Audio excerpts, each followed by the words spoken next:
Hello everyone, welcome है आपका मेरे यूट्यूब चैनल पर जिसका नाम है मनीष। और मैं पढ़ाने वाला हूँ आज को आपको हिस्ट्री। ठीक है, आज हम पढ़ने वाले हैं विजयनगर साम्राज्य के बारे में। जिसके आपको पता है कि जो विजयनगर साम्राज्य है वो मध्यकालीन भारत में जो आपको काफ़ी पावरफुल था।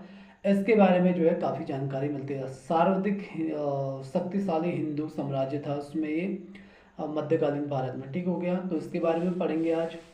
तो इसकी स्थापना होती है, सबसे पहले तो विजयनगर साम्राज्य की स्थापना होती है 1336 में। इसकी स्थापना करते हैं हरिहर और बुक्का नाम के दो भाई करते हैं। ठीक है, अब बात करें विजयनगर के एक सम्राट है बुक्का प्रथम, जिसने जो आपके चीन के सम्राट के पास जो है अपना राजदूत भेजा था। ठीक है, तो याद रखना इनमें से जो बुक्का प्रथम है उसने जो है चीन के सम्राट के पास जो अपना राजदूत भेजा था। ठीक है, अभिलेखों की बात करें तो विजयनगर के जो पूर्वी पश्चिमी और दक्षिणी सागरों का स्वामी कहा गया है बुक्का प्रथम को। याद रखना आपको इसमें से किसे बुक्का प्रथम, इनमें से किसे आपको पूर्वी पश्चिमी और दक्षिणी सागरों का स्वामी कहा गया है, तो बुक्का प्रथम को। ठीक है, तो क्वेश्चन अभिलेखों में कई बार क्वेश्चन क्या होता है जो इसका जो है अलग से तोड़ मरोड़ के जो बनाया जाता है। जैसे इनमें से कौन आपका पूर्वी पश्चिमी और दक्षिणी साम्राज्य को जो है आपका सागरों का स्वामी कहा जाता है, बुक्का प्रथम आपको पता है। तो लेकिन क्वेश्चन क्या पूछेगा आपसे, क्वेश्चन इस तरह से पूछेगा कि बुक्का प्रथम किन आपके किन क्षेत्र का जो है या फिर किस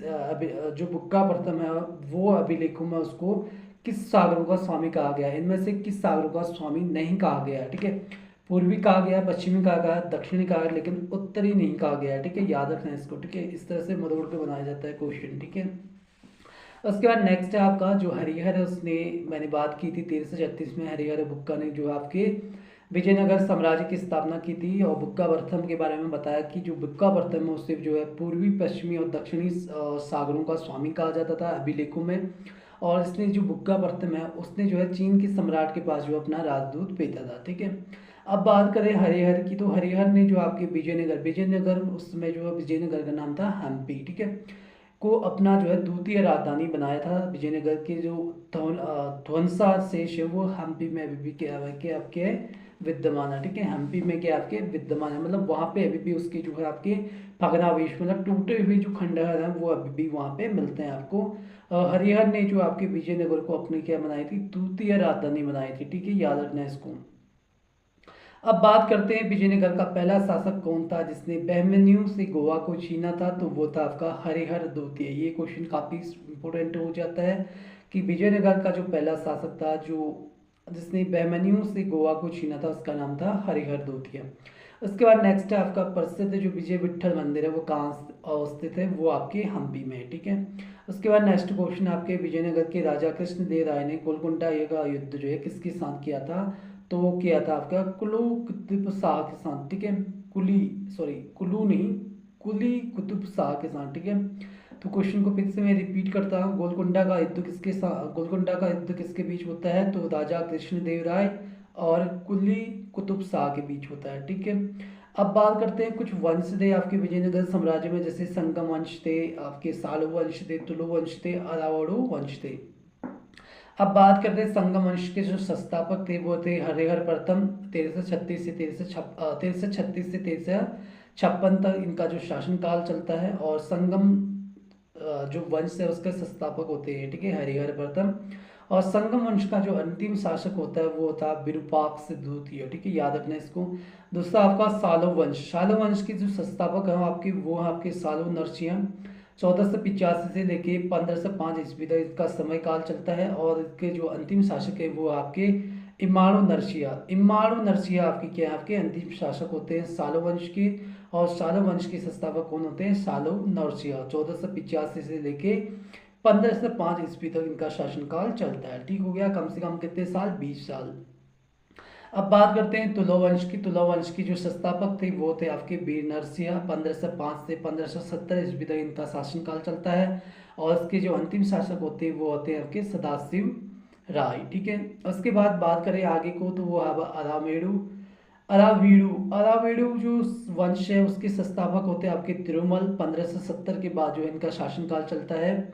और रंग तृतीय के जो आपके अंतिम शासक होते हैं। ठीक है, तो इनमें से जो आपके मोस्ट इंपोर्टेंट क्वेश्चन हो जाते हैं, इनमें से कौन आपका प्रथम शासक था, या फिर इनमें से कौन आपके संस्थापक थे, अंतिम शासक कौन थे, इनका समय काल क्या था, मैंने आपको बता दिया। ठीक है, अब विजयनगर साम्राज्य की जो वित्तीय व्यवस्था की जो मुख्य विशेषता थी वो थी आपकी भू राजस्व।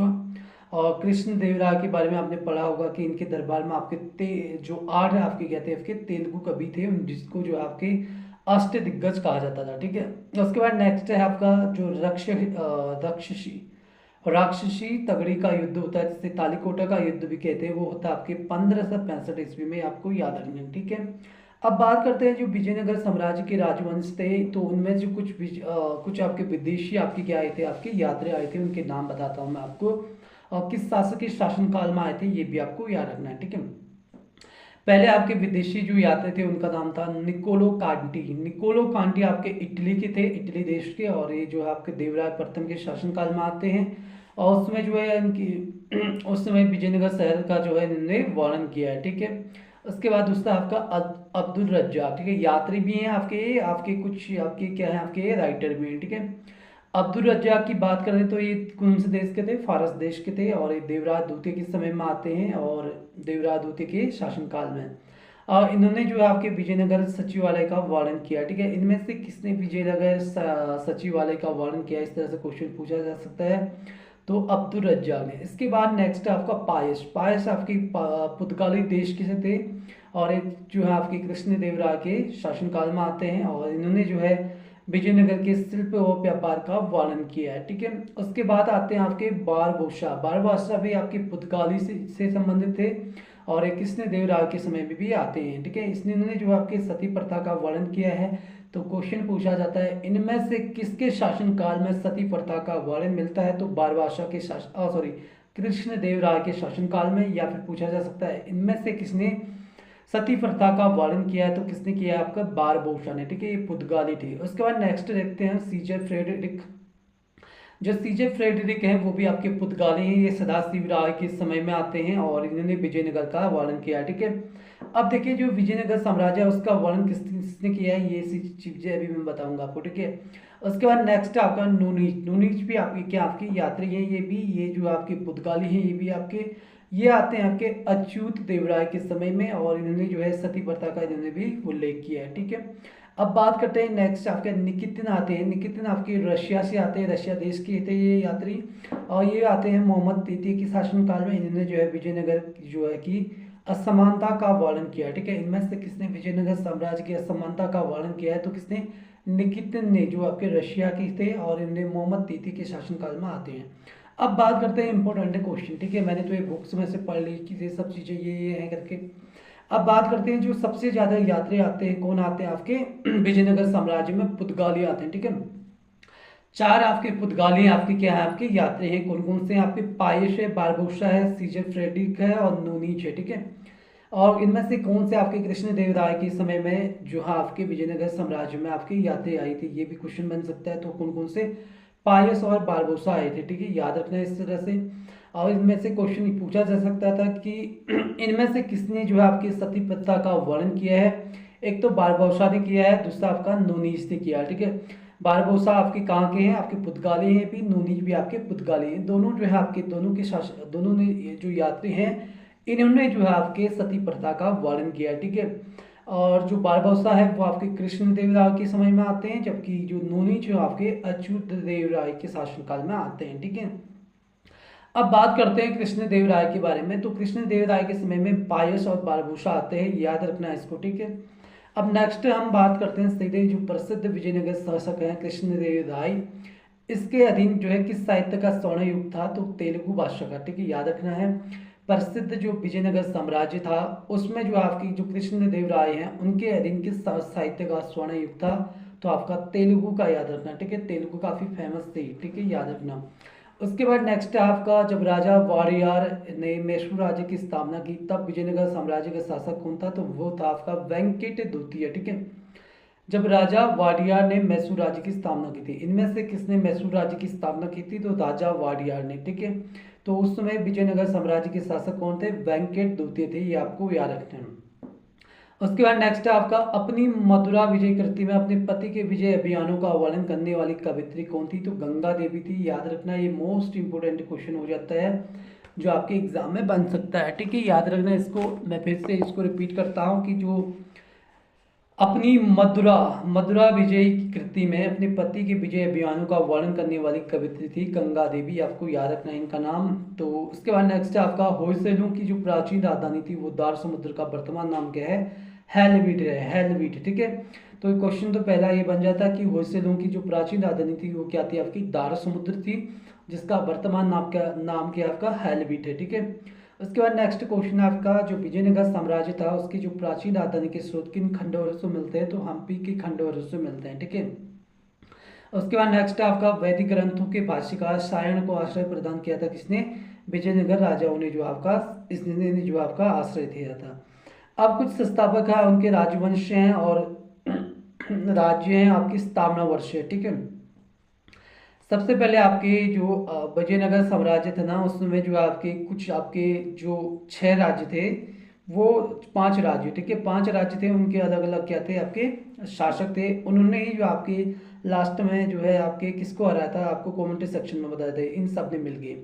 देखिए जो बड़ा राज्य है उसके संस्थापक थे आपके फतह उल्ला इमाद खा सॉरी फतह उल्ला इमाद शाह। ठीक है, 1484 ईस्वी में इसकी स्थापना होती है और इससे जो आपके किस राजवंश से संबंधित है? आपके इमाद शाही राजवंश। ठीक है, इनकी जो राजधानी थी वो थी एलिचपुर, और जिसे गाविलगढ़ भी कहते हैं। ठीक है, गाविलगढ़ अलग है और जो एलिचपुर है वो अलग है, दोनों अपने 2 राजधानी थी इनकी, एलिचपुर और गाविलगढ़। ठीक है, इनकी जो विलय की बात करें तो 1574 ईस्वी में जो है इसको जो है अहमदनगर में जो इसका विलय हुआ था। ठीक है, कब हुआ था? 1574 ईस्वी में जो है इनका विलय हुआ था अहमदनगर में। किसका विलय हुआ था? इमादत शाही राजवंश का। ठीक है, उसके बाद नेक्स्ट है आपका बीजापुर। बीजापुर काफी फेमस है, यहाँ से कई क्वेश्चन बनते हैं। तो बीजापुर का संस्थापक था आपका यूसुफ आदिल खान। ठीक है, 1489 ईस्वी में इसकी स्थापना होती है और आदिल शाही राजवंश का था ये। इसकी राजधानी थी नौरसपुर और जो है 1688 ईस्वी को औरंगजेब द्वारा जो है मुगल साम्राज्य में इसको मिला दिया गया था। ठीक है, आपने कई बार क्वेश्चन पूछा होगा कि पढ़ा होगा कि इनमें से किन आपके किस राजवंश के या फिर किस राज्य को जो है आपके औरंगजेब ने मुगल साम्राज्य में मिलाया था, या फिर आपके जो बीजापुर है उसको औरंगजेब ने जो है कब आपके मुगल साम्राज्य में शामिल किया था? तो 1686 ईस्वी में। ठीक है, उसके बाद नेक्स्ट है आपका जो अहमदनगर है उसके संस्थापक थे आपके मलिक अहमद, और इन्होंने जो है निजाम शाही राजवंश चलाया था 1490 में। ठीक है, 1490 में इन्होंने चलाया था और इनका जो इनकी जो राजधानी थी वो थी आपकी जुन्नर और अहमदनगर। ठीक है, 1633 में शाहजहां द्वारा जो है मुगल साम्राज्य में मिलाया गया था, ये भी आपको याद रखना है। ठीक है, 1633 में शाहजहां द्वारा जो है मुगल साम्राज्य में मिलाया गया था, ये आपको याद रखना है। उसके बाद नेक्स्ट है आपका गोलकुंडा। भाई गोलकुंडा भी काफ़ी मोस्ट इंपोर्टेंट है। तो कुल्ली जो कुतुब शाह है उसने जो आपकी इसकी स्थापना की थी 1512 ईस्वी में। कुतुब शाही राजवंश का संस्थापक था ये। इसकी राजधानी थी गोलकुंडा। ठीक है, तो गोलकुंडा की राजधानी गोलकुंडा ही थी। 1657 ईस्वी को औरंगजेब द्वारा जो है इसको जो है मुगल साम्राज्य में मिलाया गया था। ठीक है, उसके बाद नेक्स्ट आपका जो बीदर है, बीदर इसका जो संस्थापक था वो था अमीर अली बरीद। 1526 ईस्वी में जो इसकी स्थापना होती है, बरीद शाही राजवंश का था। बीदर इसकी राजधानी थी और 1618 में इसको बीजापुर में मिलाया गया था। ठीक है, अब बात करते हैं विजयनगर साम्राज्य की बात करें तो 1336 से 1646 ईस्वी तक जो है ये मध्यकालीन दक्षिण भारत का एक प्रमुख क्या था? आपका साम्राज्य था, ये आपको याद रखना है। ठीक है, मैं फिर से इसको रिपीट करता हूँ। विजयनगर साम्राज्य आपका 1336 से 1646 ईस्वी तक मध्यकालीन दक्षिण भारत का एक प्रमुख आपका क्या था? साम्राज्य था। 1646 तक याद रखना, 1336 से 1646 ईस्वी तक। ठीक है, अब नेक्स्ट हम बात करते हैं दिल्ली सल्तनत में प्रशासन के बारे में। ठीक है, यहाँ से भी कोई क्वेश्चन पूछे जाते हैं। सबसे पहले तो मैं सल्तनत शासन के प्रमुख आपको विभागों के बारे में बताता हूँ। सबसे पहला जो विभाग वो आपका दीवान विजारत है। दीवान विजारत है आपका वित्त विभाग। दीवान रियासत है आपका नियंत्रण विभाग। दीवान मुस्तखराज आपका कृषकों से बकाया भू राजस्व वसूलना। दीवान कोही आपके कृषि के विकास के लिए। दीवान काजा है आपका न्याय विभाग के लिए। दीवान इंसा है आपका पत्राचार विभाग। दीवान अर्ज है आपका सैन्य विभाग। दीवान रियासत है विदेश विभाग। दीवान बरीत आपका गुप्तचर विभाग। दीवान बंदगान आपका दास विभाग। ठीक है, इतने मैंने आपको बता दिए तो आपको याद रखने हैं। ठीक है, इसमें से खास खास की बात करें तो सबसे पहले आ जाएगा आपका कौन सा? दीवान कजा, दीवान कजा क्या आपका नायब विभाग है। दीवान इंसाफ का क्या है, पत्राचार विभाग है। दीवान अर्ज की बात करें सैन्य विभाग है। दीवान रियासत है आपका विदेश विभाग। दीवान बरीत है आपका गुप्तचर विभाग। और दीवान बंदगाना है दास विभाग। और दीवान मुस्त खराज है आपका कृषि से बकाया भू राजस्व वसूलना। दीवान रियासत आपका नियंत्रण विभाग। और दीवान विजारत है आपका वित्त विभाग।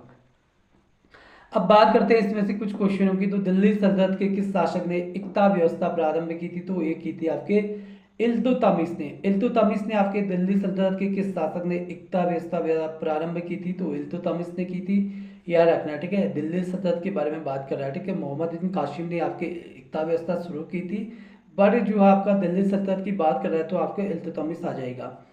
सल्तनत काल की बात करें तो केंद्र प्रशासन की संपूर्ण जो शक्ति थी किसमें निहित होती थी? वो होती थी आपके सुल्तान में। ठीक हो गया। उसके बाद नेक्स्ट है आपका सल्तनत काल में सुल्तान को सहायता प्रदान करने के लिए गठित मंत्री परिषद को किस नाम से जाना जाता? तो मजलिस ए खलबत। मजलिस ए खलबत क्या था आपका? मंत्री परिषद था सल्तनत काल में, और सुल्तान को सहायता प्रदान करने के लिए गठित एक मंत्री परिषद था। ठीक हो गया। अब बात करते हैं जो इक्तादारों पर नियंत्रण स्थापित करने के लिए ख्वाजा नामक अधिकारी की नियुक्ति किसके द्वारा की थी? बलबन के द्वारा। ठीक है, बलबन आपका मोस्ट फेमस जो आपका टॉपिक हो जाता है, यहाँ से काफी क्वेश्चन बनते हैं। ठीक है, बलबन जो है आपका देवी शक्ति का भी प्रयोग करता है। आपने पढ़ा होगा उसके बारे में, तो आप पढ़ना उसके बारे में, काफी मोस्ट इंपोर्टेंट टॉपिक हो जाता है बलबन। ठीक है, इक्तादारों पर नियंत्रण स्थापित करने के लिए ख्वाजा नामक अधिकारी की नियुक्ति किसके द्वारा की जाती है? बलबन के द्वारा ही की जाती है। उसके बाद नेक्स्ट क्वेश्चन आपका सल्तनत काल में भू राजस्व की दर सामान्यतः कितनी होती है? तो 20 से 25% होती है। अगर हम इसको भिन्न में देखें तो 1/4 और 1/5 कह सकते हैं आप। ठीक है, तो सल्तनत काल में भू राजस्व की दर सामान्यतः कितनी होती थी? 20 से लेके 25% होती थी। ठीक है, उसके बाद नेक्स्ट आपका कुछ सल्तनत काल के प्रमुख अधिकारी हैं। ठीक है, उसके बारे में बात करते हैं। सबसे पहले आता है आरिच मुबालिक। आरिच मुबालिक होता है सैन्य विभाग का प्रधान कहलाता है। बरीत मुमालिक कहलाता है गुप्तचर विभाग का प्रमुख। सदर उस सुधीर कहलाता है धार्मिक विभाग का प्रधान। अमीर ए आखुर कहलाता है अश्वशाला का प्रधान। सर ए जानदार कहलाता है सुल्तान के अंगरक्षकों का प्रमुख। अमीर ए हाजिब कहलाता है आपका दरबारी शिष्टाचार के नियमों को लागू करने वाला। ठीक हो गया, मैंने इसको पढ़ लिया, आपको याद रखना है। ठीक है, इसमें से जो मोस्ट इंपोर्टेंट हो जाता है वो हो जाता है आपका बरीत ए मुमालिक। ठीक है, जो गुप्तचर विभाग का प्रधान होता है। और अमीर हाजिब होता है दरबारी शिष्टाचार के नियमों को लागू करने वाला। अब बात करते हैं इसमें दिल्ली सल्तनत के बारे में बात की थी, तो मैंने सबसे पहले बात की थी कि जो दिल्ली दीवान मुस्तखराज है, जो आपका क्या है, कृषकों से बकाया भू राजस्व वसूलना जिसका काम होता था, तो ये विभाग जो है किसके द्वारा कार्यकाल में बनाया गया था? तो ये अलाउद्दीन खिलजी ने बनाया था। तो अलाउद्दीन खिलजी भी आपका मोस्ट इंपोर्टेंट टॉपिक होता है। तो अलाउद्दीन खिलजी ने जो है आपके दीवान मुस्तखराज विभाग की स्थापना की थी। ठीक है, इसके बाद नेक्स्ट है आपका सल्तनत काल के अधिकांश अमीर और सुल्तान किस वर्ग के थे? तो ये थे आपके तुर्क वर्ग के। ठीक है, उसके बाद नेक्स्ट है आपका जो फिरोज शाह तुगलक था, उसने इस्लाम में धर्मांतरित किस व्यक्ति को अपना वजीर नियुक्त किया था? तो क्या था? तेलंग ब्राह्मण को, जो खाने जहां कहा जाता था जिसको तेलंग ब्राह्मण खाने जहां को जो है फिरोज शाह तुगलक ने इस्लाम में धर्मांतरित करके इसको अपना वजीर बनाया था। ठीक है, फिरोज शाह तुगलक ने किसको? तेलंग ब्राह्मण खाने जहां को। विरासत का चरमोकर्ष किस राजवंश के अंतर्गत हुआ था? तो विजारत का जो चरमोकर्ष है वो हुआ था तुगलक वंश के शासनकाल में। ठीक है, अब बात करते हैं जो सल्तनत काल है उसमें भू राजस्व का सर्वोच्च ग्रामीण अधिकारी कौन होता था? तो वो होता था चौधरी। ठीक है, तो कहते हैं ना आजकल तू बड़ा चौधरी बढ़ रहा फिर रहा है, यानी कि जो प्रधान भी कहते हैं इसको। ठीक है, कई लोग। तो सल्तनत काल में भू राजस्व का सर्वोच्च ग्रामीण अधिकारी कौन होता था? चौधरी होता था। उसके बाद नेक्स्ट आपका हक ए सर्व कर किस पर लगाया जाता था? तो ये सिंचाई कर लगाया जाता था, ये आपको याद रखना है सल्तनत काल में। ठीक है, अब कुछ इस्लामी शरीयत के अनुसार करों के प्रकार है, जैसे कि जजिया कर, जक़ात कर, ठीक है, खुम्स, खराज। जो जजिया था ना वो गैर मुसलमानों पे लगता था। ठीक है, और जो जक़ात है वो उनकी जो मुसलमान होते ना, गैर मुसलमान मतलब हिंदू पे। ठीक है, जजिया कर लगता था आपके हिंदू पे, एक टैक्स लगता था। जक़ात आपके मुसलमानों पे लगता था, जो आपके उनकी आय का 2.5% लगता था। स्वैच्छिक धार्मिक कर के रूप में इसको लिया जाता था। स्वैच्छिक धर्म कर के रूप में इसको लिया जाता था। उसके बाद आपका खुम्स। खुम्स आपके लूट से प्राप्त धन होता था। इसके पचपट्टे भाग हिस्से को जो है सुल्तान एवं चरपट्टे भाग हिस्से को सैनिकों में बांटा जाता था, परंतु जो अलाउद्दीन है उसके काल में इसको 1/5 हिस्सा सैनिकों को दिया जाता था। खराज की बात करें तो ये भू राजस्व था जो गैर मुसलमानों से लिया जाता था, यानी कि हिंदुओं से लिया जाता था। ठीक है, अब मैंने खुम्स की बात की कि चरबट्टे 5 हिस्से को सैनिकों में बांटा जाता था, परंतु अलाउद्दीन के काल में इसे केवल 1/5 ही जो है सैनिकों को दिया जाता, 4/5 हिस्सा अपने पास रख लिया जाता था। ये युद्ध में लूटे हुए धन धन होता था। ठीक है, उसके बाद नेक्स्ट बढ़ते हैं हम, जो है सिक्कों पे बगदाद के अंतिम खलीफा का नाम सर्वप्रथम किस शासक के शासनकाल में अंकित हुआ था, तो वो आता अलाउद्दीन मसूद शाह के समय में। ठीक है, सिक्कों पर बगदाद के अंतिम खलीफा का नाम सर्वप्रथम किस शासक के शासनकाल में अंकित हुआ था, तो वो हुआ था अलाउद्दीन मसूद शाह के शासनकाल में। उसके बाद नेक्स्ट क्वेश्चन आपका, जो इल्तुतमिश है उसने अपने शासनकाल में चांदी का टक्का और तांबे का जीतल नामक 2 सिक्के चलाए होते हैं। तो क्वेश्चन पूछा जा सकता है कि इनमें से किसने चांदी का टक्का और तांबे का जीतल नामक 2 सिक्के चलाए थे, तो वो चलाए थे किसने, इल्तुतमिश ने। ठीक हो गया। उसके बाद नेक्स्ट आपका सल्तनत काल में जो फवाजिल है उसका तात्पर्य क्या होता है, इसका अर्थ क्या निकलता है, तो इक्तादारों द्वारा सरकारी खजाने में जमा की जाने वाली अतिरिक्त राशि हो। ठीक है, जैसे कि कुछ हिस्सा है, ठीक है, जैसे कि कोई जमीन है इक्तादार व्यवस्था में, मान लिया जाए कोई एक जमीन है, ठीक है, ये जमीन है, ये मेरे पेन है ना, पेन को मैंने जमीन मान लिया। ठीक है, ये जमीन है, ठीक हो गया, इतना जमीन मैंने दे दिया किसको, सैनिकों को दे दिया। इतना जमीन का जो हिस्सा है जिसमें मैंने कुछ बोया, इसमें सबने बोया, ठीक है, इसमें कुछ बोया गया, इतना हिस्सा मैंने सैनिकों को दिया, बचा कितना, इतना। ठीक है, इतना मैंने अपने पास रख लिया, बचा कितना है, इतना। ठीक है, जो इतना जो आपका क्या कहलाता था, आपका फाजिल कहा जाता था। इसको ही क्या कहा जाता था, आपका फाजिल कहा जाता था। ठीक है, तो इक्तादारों द्वारा सरकारी खजाने में जमा की जाने वाली अतिरिक्त यानी कि शेष जो राशि होती थी उससे ही कहा जाता था। ठीक है, अब बात करते हैं जवाबित की। जवाबित का जो संबंध है उस किससे, आपके राजकीय कानून से संबंधित है।